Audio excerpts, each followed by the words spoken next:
ಮೃಷ್ಟಾನ್ನ ಭೋಜನ ತಿನ್ಸಿದ್ರು ನಮ್ಮ ಅಮ್ಮಂಗೆ ಅದು ಹಿಡ್ಸಲ್ಲ. ಅದೇ ಆ ಮಹೇಶ್ವರಿನೋ ಅಥವಾ ಮಧುರನೋ ಬಂದು ಉಪ್ಪು ಅನ್ನ ತಿನ್ಸಿದ್ರು ಸಾಕು, ಅದು ತುಂಬ ರುಚಿಯಾಗಿರುತ್ತೆ. ಅದಕ್ಕೆ ನಮ್ಮ ಅಮ್ಮನ ಸವಾಸ ಬೇಡ ಅಂತ ಹೇಳ್ದೆ. ಕೇಳ್ದ ನೀನು ನನ್ನ ಮಾತನ್ನ? ಇವರು ನಿನಗೆ ಅಜ್ಜಿ ಆಗೋದಕ್ಕಿಂತ ಮೊದಲು ನನಗೆ ಅಮ್ಮ. ಯಾವತ್ತು ಅಮ್ಮ ಉಪವಾಸ ಇರಬಾರ್ದು ಅಂತ ಬಲವಂತ ಮಾಡಿ ಊಟ ಮಾಡಿಸ್ದೆ. ತಿನ್ಸಿದ ತಪ್ಪಿಗೆ ಮುಖಕ್ಕೆಲ್ಲ ಉಗಿಸ್ಕೊಳ್ಳೋ ಪರಿಸ್ಥಿತಿ ಬಂತು ನನಗೆ. ಅಮ್ಮ, ಊಟ ತಿನ್ಸೋದು ಬೇರೆ, ಬಾಯಿಗೆ ತುತ್ತು ತುರ್ಕೋದು ಬೇರೆ. ಅಜ್ಜಿನೇ ತಟ್ಟೆಲಿ ಊಟ ಕಲ್ಸ್ಕೊಂಬಂದು ನಿನ್ನ ಥರ ಬಾಯಿಗೆ ತುರ್ಕಿದ್ರೆ ನೀನು ಇದೇ ಥರ ಉಗಿತೀಯ. ತಪ್ಪು ತುತ್ತನ್ನ ತುರ್ಕೋದ್ರಲ್ಲಮ್ಮ ಇರೋದು, ತಿನ್ಸೋದ್ರಲ್ಲ. ಜೀವನಕ್ಕೂ ಇದು ಅನ್ವಯಿಸುತ್ತೆ, ನೆನಪಿರಲಿ. ಈಗ ತಿನ್ಸಿ ಮುಖಕ್ಕೆ ಉಗಿಸ್ಕೊಂಡಿದ್ದಾಯ್ತು, ನೀನು ಏನೋ ತಿಂದೆ ಉಗಿತಾ ಇದೆಯಲ್ಲ. ನನಗೆ ಯಾಕೆ ಬೇಕು ಇದೆಲ್ಲ? ನೀನು ಬೇಕಾದರೆ ಅವ್ರಿಗೆ ಊಟ ಮಾಡಿಸು, ನಾನು ಹೋಗ್ತೀನಿ. ಒಬ್ಬರು ಇನ್ನೊಬ್ರಿಗೋಸ್ಕರ ಉಪವಾಸ ಸಾಯೋದು ಮೂರ್ಖತನ.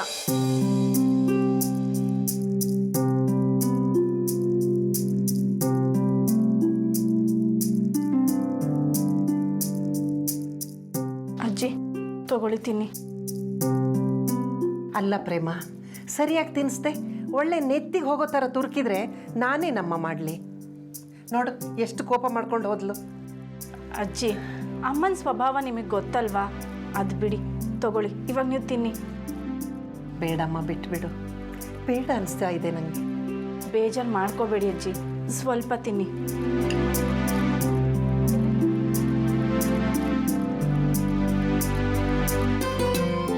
ಇಷ್ಟಕ್ಕೆ ಸಾಕು ಅಂದರೆ ಹೇಗೆ? ತಗೊಳ್ಳಿ.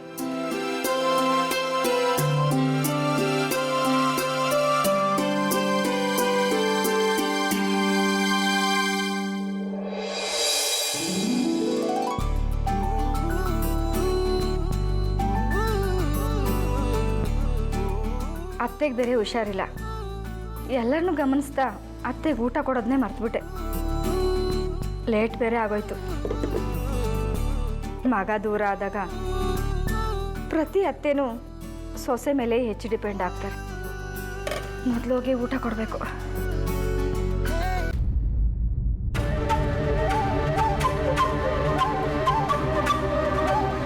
ಅತ್ತೆ ಅತ್ತೆ ಅತ್ತೆ ಏನಾಯ್ತು ಅತ್ತೆ? ಅತ್ತೆ ಕುತ್ಕೊಳ್ಳಿ, ಅತ್ತೆ ಕುತ್ಕೊಳ್ಳಿ, ನಿಧಾನ.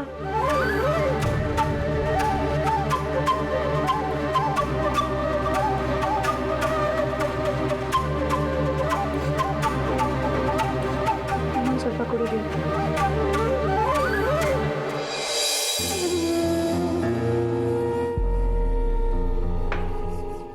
ಏನಾಯ್ತು ಅತ್ತೆ?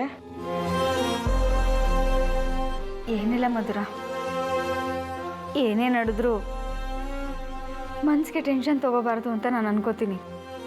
ಆದರೆ ಆ ಟೆನ್ಷನು ನಮ್ಮ ಮನಸ್ಸಿನೊಳಗಡೆ ಸೇರಿಕೊಂಡು ಅದ್ರ ಪ್ರಭಾವನ ಬೀರ್ತಾ ಇರುತ್ತೆ.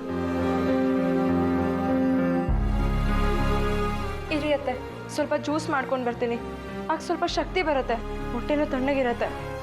ಬೇಡ ಮಧುರ, ಅತ್ತೆ ಇನ್ನೂ ಊಟ ಮಾಡಿಲ್ಲ. ಪಾಪ ವಯಸ್ಸಾದ ಜೀವ, ಅವ್ರನ್ನ ನಾನು ನೀನಲ್ಲದೆ ಇನ್ಯಾರು ನೋಡ್ಕೊತಾರೆ ಹೇಳು? ಅದಕ್ಕೆ ಅವ್ರಿಗೆ ಊಟ ಕೊಡೋಣ ಅಂತ ಬಂದೆ. ಅಷ್ಟರಲ್ಲಿ ಹೇಗಾಗೋಯ್ತು. ನಿಮಗೆ ಆಯಾಸ ಆಗಿರುತ್ತೆ, ಅಜ್ಜಿಗೆ ನಾನೇ ಊಟ ಕೊಡೋಣ ಅಂತ ಬಂದೆ. ಅಷ್ಟರಲ್ಲಿ ನೋಡಿದ್ರೆ ನಿಮಗೆ ಹೀಗಾಗೋಗಿದೆ.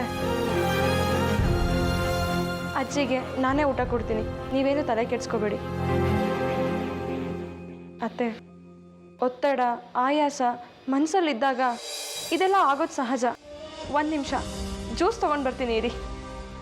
ಬೇಡ,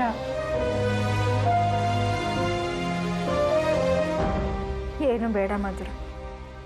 ಅತ್ತೆ, ಹಾಗೆಲ್ಲ ಆರೋಗ್ಯ ವಿಷಯದಲ್ಲಿ ನೆಗ್ಲೆಕ್ಟ್ ಮಾಡಬಾರ್ದು. ನಾವು ಟೈಮಿಗೆ ಸರಿಯಾಗಿ ಏನಾದರೂ ಸ್ವಲ್ಪ ತಗೊಳ್ದೇ ಇದ್ರೆ ಈ ಥರ ಎಲ್ಲ ಆಗ್ಬಿಡತ್ತೆ. ನೀವೇನು ಮಾಡೋಕ್ಕೆ ಹೋಗ್ಬೇಡಿ, ಸ್ವಲ್ಪ ಹೊತ್ತು ಸುಮ್ಮನೆ ಹೀಗೆ ಕೂತ್ಕೊಂಡಿರಿ. ನಾನು ಜ್ಯೂಸ್ ಕೊಡ್ತೀನಿ, ಕುಡೀರಿ. ಅದಾದಮೇಲೆ ನಾನೇ ಹೋಗಿ ಅಜ್ಜಿಗೆ ಊಟ ಕೊಟ್ಟು ಬರ್ತೀನಿ. ಮಧುರ, ನಮ್ಮನೇಲಿ ಎಲ್ಲ ಸರಿಯಾಗಿದೆ. ಅತ್ತೆ ಸೊಸೆ ಜಗಳ ಇಲ್ಲ, ಮಕ್ಕಳು ಸಮಸ್ಯೆನೇ ಇಲ್ಲ. ಆದರೆ ಗಂಡನ ಜೊತೆ ಜಗಳ ಮಾಡೋ ವಯಸ್ಸಲ್ಲಿ ನಾನು ಸುಖವಾಗಿದ್ದೆ. ಈಗ ಜಗಳ ಆಡದೇ ಇರೋ ವಯಸ್ಸಲ್ಲಿ ಸಂತೋಷ ಕಳ್ಕೊತಾ ಇದ್ದೀನಿ. ಸಂಸಾರ ಎಷ್ಟು ವಿಚಿತ್ರ ಅಲ್ವಾ? ಅತ್ತೆ ಬಿಡಿ, ಅದ್ರ ಬಗ್ಗೆ ಯಾಕೆ ಯೋಚನೆ ಮಾಡ್ತೀರಾ? ಯೋಚನೆ ಮಾಡಿದೆ ಹೇಗೆ ನೆಮ್ಮದಿಯಾಗಿರಲಿ ಮಧುರ. ಮಗ ಸೊಸೆ ಅಂತ ಎಲ್ಲರ ಜೊತೆ ಖುಷಿಯಾಗಿ ನಿಮ್ಮ ಮಾವ ಇರ್ಬೋದು. ಆ ಅವಕಾಶನ ದೇವ್ರು ಕೊಟ್ಟಿದ್ದಾನೆ ಅವರಿಗೆ. ಆ ಅವಕಾಶನ ಅವ್ರು ತಾನಾಗಿ ದೂರ ಮಾಡ್ಕೋತಾ ಇದ್ದಾರೆ. ಒಂದು ಕಡೆ ಅವರು ನೋವು ಅನುಭವಿಸ್ತಾ ಇದ್ದಾರೆ, ಇನ್ನೊಂದು ಕಡೆ ಮನೆಯವ್ರಿಗೆಲ್ಲ ನೋವು ಕೊಡ್ತಾ ಇದ್ದಾರೆ. ಅತ್ತೆ, ಇತ್ತೀಚೆಗೆ ನನಗೆ ಒಂದೆರಡು ವಿಷಯಗಳು ಮಾತ್ರ ತುಂಬ ಚೆನ್ನಾಗಿ ಅರ್ಥ ಆಯಿತು. ನಮ್ಮ ಕೈಲಿ ಇಲ್ಲದೆ ಇರೋ ವಿಷಯಗಳ ಬಗ್ಗೆ ತಲೆನೂ ಕೆಡ್ಸ್ಕೋಬಾರ್ದು, ಯೋಚನೆನೂ ಮಾಡಬಾರ್ದು ಅತ್ತೆ. ಯಾಕಂದರೆ ಆ ಯೋಚನೆಗಳಿಂದ ಪರಿಹಾರ ಸಿಗಲ್ಲ, ಬದಲಾಗಿ ಬರೀ ಕಾಯಿಲೆಗಳೇ ಸಿಗ್ತವೆ. ಅಯ್ಯೋ, ಮುಂದೇನಾಗ್ಬಿಡತ್ತೋ ಅಥವಾ ನಾವೆಲ್ಲಿ ಮುಳುಗ್ಬಿಡ್ತೀವೋ, ದೇವ್ರೆ ನಂಗೆ ಯಾಕೆ ಇಷ್ಟು ಕಷ್ಟ ಕೊಟ್ಟೆ ಅಂತ ಯೋಚನೆ ಮಾಡಬಾರ್ದು. ಯಾರಿಗೂ ಆಗದೆ ಇರೋ ಕಷ್ಟ, ಯಾರಿಗೂ ಆಗದೆ ಇರೋ ನಷ್ಟ ನಮಗೇನು ಬಂದಿಲ್ವಲ್ಲ. ನಮಗೆ ಕಷ್ಟನ ಅನುಭವಿಸೋ ಸಾಮರ್ಥ್ಯ ಇರೋದ್ರಿಂದನೇ ಕಷ್ಟಗಳು ನಮ್ಮನ್ನು ನೋಡ್ಕೊಂಡು ಬಂದಿರತ್ತೆ. ಹೀಗಿದ್ಮೇಲೆ ಕಷ್ಟಗಳನ್ನ ಸ್ವಾಗತ ಮಾಡೋದು ಕಲಿಬೇಕು. ಪ್ರತಿಯೊಬ್ಬರು ಕಷ್ಟ ಅಂದರೆ ಮೂಗು ಮುರಿತಾರೆ, ಆದರೆ ನಾವು ಆ ರೀತಿ ಆಗಬಾರ್ದು ಅತ್ತೆ. ಕಷ್ಟಗಳ ಜೊತೆ ಜೀವನ ಮಾಡೋದನ್ನ ಕಲಿಬೇಕು. ಒಂದ್ಸರಿ ನಮಗದು ಅಭ್ಯಾಸ ಆಗಿಬಿಟ್ರೆ ನಮಗೆ ಯಾವ ಚಿಂತೆನೂ ಇರಲ್ಲ. ಹೇಳೋಕ್ಕೆ ತುಂಬ ಚೆನ್ನಾಗಿದೆ ಮಧುರ, ಆದರೆ ಕಷ್ಟಗಳನ್ನ ಜೀರ್ಣಿಸ್ಕೊಳ್ಳೋಕ್ಕೆ ತುಂಬ ಕಷ್ಟ. ಅತ್ತೆ, ಏನಾಗಬೇಕು ಅಂತಿರುತ್ತೋ ಅದಾಗತ್ತೆ. ಅದನ್ನು ತಪ್ಸೋದಕ್ಕೆ ನಮ್ಮ ಕೈಲೂ ಸಾಧ್ಯ ಇಲ್ಲ ಅತ್ತೆ. ವಿಧಿ ವಿರುದ್ಧ ಪ್ರತಿ ಮನುಷ್ಯನ ಹೋರಾಟ ಕೂಡ ವ್ಯರ್ಥ ಪ್ರಯತ್ನನೇ ಅತ್ತೆ.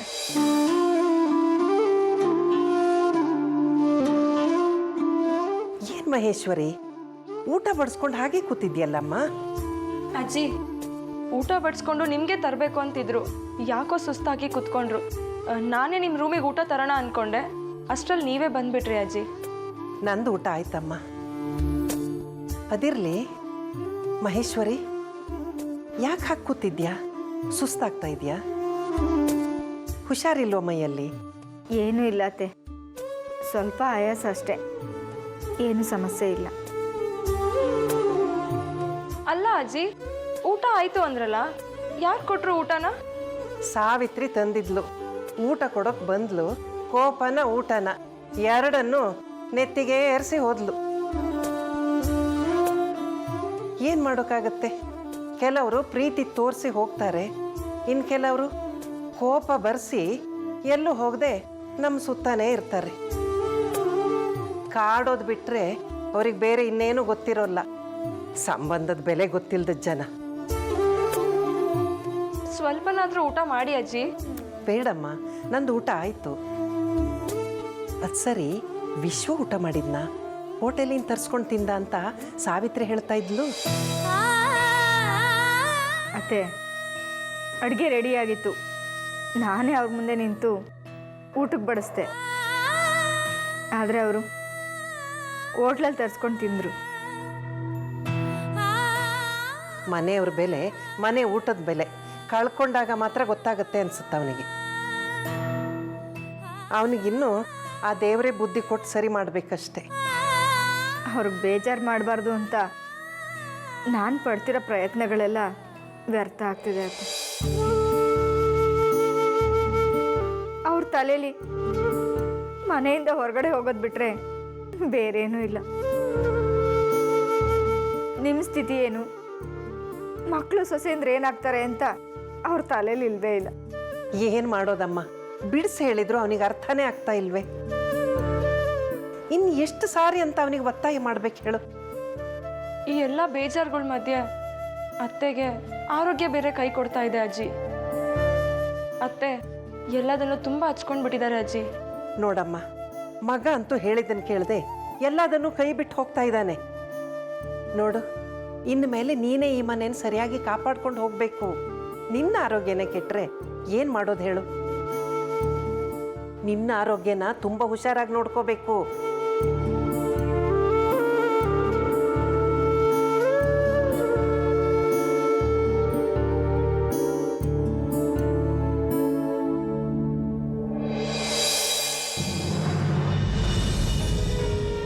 ಅಣ್ಣ, ಸಾವಿತ್ರಿ, ಯಾಕಮ್ಮ ಮಾಡ್ತಾ ಇದೆಯಾ? ಅಳ್ಳಂಥದ್ದು ಏನಾಯ್ತಮ್ಮ ನಿನಗೆ? ಇನ್ನೇನಾಗ್ಬೇಕಣ್ಣ? ಇಷ್ಟು ದಿನ ಈ ಮನೆಗೆ ಬಲ ಬೆಲೆ ಎಲ್ಲ ನೀನೇ ಆಗಿದ್ದೆ. ಆದ್ರೆ ಈಗ ನೀನೇ ಮನೆ ಬಿಟ್ಟು ಹೋಗ್ತಾ ಇದೀಯ. ಇನ್ನು ನೀನ್ ಮನೆ ಬಿಟ್ಟು ಹೋದ್ರೆ ಈ ಮನೆ ಬಲ ಎಲ್ಲ ಕುಸ್ದೋಗತ್ತೆ. ಬಲ ಕುಸಿದ್ರೆ ಬೆಲೆ ತಾನಾಗೆ ಕುಸ್ದೋಗತ್ತೆ. ಇಲ್ಲಮ್ಮ, ತಂದೆ ಇಲ್ದಿರೋ ಎಷ್ಟೋ ಮನೆಗಳು ಈ ಸಮಾಜದಲ್ಲಿ ಬಲ ಬೆಲೆ ಎರಡೂ ಉಳಿಸ್ಕೊಂಡು ಹೋಗ್ತಾ ಇವೆ. ಅದು ಮನೇಲಿ ಇರೋರ ಮೇಲೆ ಡಿಪೆಂಡ್ ಆಗುತ್ತಮ್ಮ. ಅಣ್ಣ, ನಿನ್ ಮನೆ ಬಿಟ್ಟು ಹೋಗ್ತಾ ಇದೀಯ ಅಂತ ಗೊತ್ತಾಗಿದ್ದೆ. ನಾನಂತ ಊಟ ತಿಂಡಿನೇ ಮಾಡೋದು ನಿಲ್ಲಿಸ್ಬಿಟ್ಟಿದ್ದೀನಿ. ಬೇಕಾದ್ರೆ ಪ್ರೇಮನ ಕೇಳಿ. ಹೇಳೆ ಪ್ರೇಮ. ಅಮ್ಮ, ಇವಾಗ ಮಾತಾಡಬೇಕಾಗಿರೋದು ನೀನು ಉಪವಾಸದ ಬಗ್ಗೆ ಅಲ್ಲ, ಮಾವ ಮನೆ ಬಿಟ್ಟು ಹೋಗ್ತಾ ಇರೋದ್ರ ಬಗ್ಗೆ. ಸಾವಿತ್ರಿ, ನಾನು ಮನೆ ಬಿಟ್ಟು ಹೋಗ್ತಾ ಇದ್ದೀನಿ ಸರಿ, ಅದಕ್ಕೋಸ್ಕರ ನೀನು ಯಾಕೆ ಉಪವಾಸ ಮಾಡಬೇಕು? ಅಲ್ಲ ಅಣ್ಣ, ನಿನ್ ಮನೆ ಬಿಟ್ಟು ಹೋಗ್ತಾ ಇದೀಯ ಅನ್ನೋ ವಿಷಯನೇ ನನಗೆ ಅರ್ಗಿಸ್ಕೊಳಕ್ ಆಗ್ತಾ ಇಲ್ಲ. ಇನ್ನು ಊಟ ತಿಂದು ಹೇಗಣ್ಣ ಅರ್ಗಿಸ್ಕೊಳ್ಳಿ? ಮಾವ, ಪ್ಲೀಸ್ ಮಾವ, ಇಲ್ಲಿ ಯಾರಿಂದ ಏನೇ ತಪ್ಪು ನಡೆದಿದ್ರು ನಾನು ಅದನ್ನು ಸರಿ ಮಾಡ್ತೀನಿ. ನಿಮಗೆ ಅಮರ್ ಕಂಪ್ನಿ ವಿಷಯದಲ್ಲಿ ದುಡ್ಡು ತಿಂದು ಮೋಸ ಮಾಡಿದ್ದಾನೆ ಅನ್ನೋದು ಮನಸ್ಸಲ್ಲಿ ಬಲವಾಗಿ ನಿಂತುಬಿಟ್ಟಿದೆ. ಅದಕ್ಕೆ ಈ ಥರದ ನಿರ್ಧಾರಕ್ಕೆ ಬಂದಿದ್ದೀರಾ. ಅದರಿಂದ ಬೇರೆ ಕತೆ ಇದೆ ಮಾವ.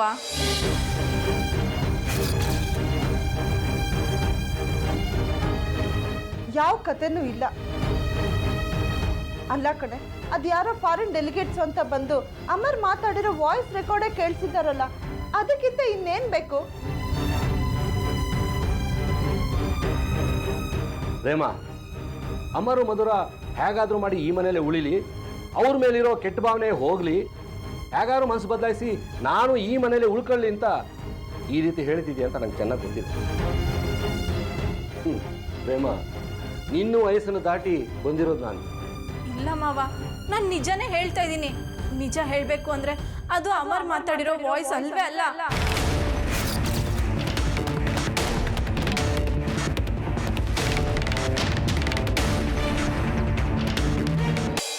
ಅಲ್ಲ ಪ್ರೇಮ, ಕಾಲ್ ರೆಕಾರ್ಡಲ್ಲಿ ಇದ್ದಿದ್ದ ವಾಯ್ಸ್ನ ಅಮರ್ ವಾಯ್ಸೇ ಅಲ್ಲ ಅಂತ ಇದೆಯಲ್ಲ ನೀನು. ಮತ್ತಿನ್ಯಾರದು? ಯಾರೋ ಮಿಮಿಕ್ರಿ ಮಾಡಿ ಅಮರ್ ಥರ ಮಾತಾಡಿದ್ದಾರೆ ಅನ್ನೋದಾ ನಿನ್ನ ಅರ್ಥ? ಅಲ್ಲ ಅಮ್ಮ. ಇರು, ನಾನು ಪೂರ್ತಿ ಹೇಳಿ ಕ್ಲಿಯರ್ ಮಾಡ್ತೀನಿ. ನಿನ್ನ ಪ್ರಕಾರ ಆ ವಾಯ್ಸ್ ಯಾರೋ ರೆಕಾರ್ಡ್ ಮಾಡಿದ್ದಾರೆ ಅಂತಾನೆ ಇಟ್ಕೊಳ್ಳೋಣ. ಆ ಡೆಲಿಕೇಟ್ಸ್ಗಳಿಗೆ ವಾಯ್ಸ್ ಮಿಮಿಕ್ರಿ ಮಾಡೋ ಅಂತ ಅವಶ್ಯಕತೆ ಯಾಕೆ ಬರುತ್ತೆ? ತಂದೆ ಮಗನ ಮಧ್ಯೆ ತಂದಿಡೋದ್ರಿಂದ ಅವ್ರಿಗೇನು ಲಾಭ ಇದೆ ಹೇಳು? ಅಮ್ಮ, ನೀನು ಸ್ವಲ್ಪ ಸುಮ್ಮನೆ ಇರು. ನಾನು ಸುಮ್ಮನೆ ಆದರೆ ನಿನಗೆ ಕ್ಲಾರಿಟಿ ಸಿಗಲ್ಲ ಪ್ರೇಮ. ಅದಕ್ಕೆ ಇಷ್ಟೊಂದೆಲ್ಲ ವಿಷಯನ ಬಿಡಿಸಿ ಹೇಳ್ತಾ ಇರೋದು. ಅಮ್ಮರು ನಮ್ಮನೆ ಹುಡುಗ, ಚಿಕ್ಕ ವಯಸ್ಸಿಂದ ಅವನೊಂದೆರಡು ಚಾಕ್ಲೇಟ್ ಹೆಚ್ಚಾಗಿ ತಿಂದರೆ ಸುಮ್ಮನೆ ಇರ್ತಾ ಇರ್ಲಿಲ್ವಾ? ಇದನ್ನು ಹಾಗೆ ಅನ್ಕೋಬೋದು, ಆದರೆ ಅಣ್ಣಂಗೆ ಮಾತ್ರ ಇದನ್ನ ಅರಗಿಸ್ಕೊಳಕ್ ಆಗ್ಲಿಲ್ಲ ಅಲ್ವಾ ಅಣ್ಣ? ಹೋಗ್ಲಿ ಬಿಡಮ್ಮ, ಅವನು ಚಿಕ್ಕವನಿದ್ದಾಗ ಒಂದೆರಡು ಚಾಕ್ಲೇಟ್ ಜಾಸ್ತಿ ತಿಂದರೆ ಹೇಗೆ ನಾನು ಸುಮ್ಮನೆ ಆಗ್ತಿದ್ನೋ ಈಗಲೂ ಹಾಗೆ ಸುಮ್ಮನಾಗ್ಬಿಡ್ತೀನಿ. ಅವನಿಗೆ ಏನೇನು ಬೇಕೋ ಎಲ್ಲ ಕೊಟ್ಟು ನಾನು ಈ ಮನೆ ಬಿಟ್ಟು ಹೋಗ್ತಾ ಇದ್ದೀನಿ. ಅಲ್ಲ ಅಣ್ಣ, ನಿನ್ನ ನಿರ್ಧಾರ ಬದಲಾಯಿಸಲ್ವಾ? ನಿರ್ಧಾರಗಳನ್ನು ಬದಲಾಯಿಸೋ ಅಗತ್ಯ ನನ್ನಂಥವ್ರಿಗೆ ಬರೋದಿಲ್ಲಮ್ಮ. ಅದು ಬರೋದು ಗಟ್ಟಿತನ ಇಲ್ದವರಿಗೆ. ಹೋಗ್ಲಿ ಬಿಡು, ಅವನು ಒಳ್ಳೇದಾದರೆ ನನಗಷ್ಟೇ ಸಾಕು. ಅಣ್ಣ, ನೀನೇನೋ ಇಲ್ಲಿರಲ್ಲ ಅಂತ ಹೊರಟೋಗ್ತೀಯ, ಆದರೆ ಮುಂದೆ ಅದಕ್ಕೆ ಗತಿ ಏನು? ಇಲ್ಲೇ ಬಾಳ್ದವಳು, ಇಲ್ಲೇ ಬದುಕ್ದವಳು, ನೋವು ನಲುವು ಎಲ್ಲವನ್ನೂ ಇಲ್ಲೇ ಅನುಭವಿಸಿದಾಳು ಅವಳು. ಅಲ್ಲಮ್ಮ, ನನ್ನ ಬೇಸರಕ್ಕೆ ಅವಳನ್ನ ಯಾಕೆ ಈ ಮನೆಯಿಂದ ಕರ್ಕೊಂಡು ಹೋಗಲಿ? ಅವಳು ನಾನಿದ್ರೂ ಇಲ್ಲದೆ ಇದ್ರೂ ಖುಷಿಯಾಗಿರ್ಲಿ ಬಿಡಮ್ಮ. ಮಾವ, ನೀವಿಲ್ಲ ಅಂದರೆ ಅತ್ತೆ ಇನ್ನೂ ಕುಸ್ದೋಗ್ತಾರೆ. ಅವ್ರು ಚೆನ್ನಾಗಿರೋದು ಚೆನ್ನಾಗಿಲ್ಲದೆ ಇರೋದು ಎರಡು ನಿಮ್ಮ ಮೇಲೆ ಡಿಪೆಂಡ್ ಆಗಿರೋ ವಿಷಯ. ಹಾಗೇನಿಲ್ಲಮ್ಮ, ಕಷ್ಟಪಟ್ಟರೆ ಒಂಟಿತನ ಕೂಡ ಒಗ್ಗಿಸ್ಕೋಬೋದು.